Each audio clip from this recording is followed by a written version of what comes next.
Hi guys, একটা বিয়ে বাড়ির ব্লগ নিয়ে চলে আসলাম। ভেন্যুতে কেউ পৌঁছায়নি, কিন্তু আমার বাবা বাড়ি থেকে বলছিল যে 6:30টায় লগ্ন, তাড়াতাড়ি চল, নাহলে বিয়ে দেখতে পারবো না। তাই আমাকে তাড়াহুড়ো করে যেতে হলো।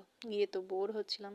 তারপরে স্টার্টারে কাবাব ছিল, এখানে আম পান্না নিয়ে নিয়েছিলাম আমি।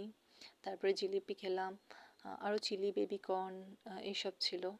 তারপর বাবা একটা অরেঞ্জের কিছু নিচ্ছিল, আমি আবার ব্লু লেগুন নিয়ে নিয়েছিলাম।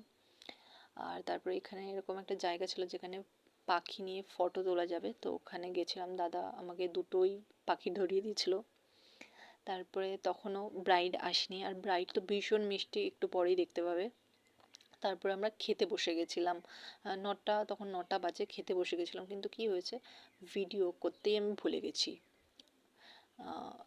এরপরে ব্রাইড চলে এসেছিল, আর আমরা কিছু ফটো তুলে নিয়েছিলাম ব্রাইডের সাথে।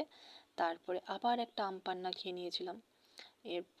তারপরে 10টার সময়, লগ্ন ছিল 6:30 থেকে 10টার মধ্যে, 10:30টার সময় বর আসলো, বরণ করা হলো। তার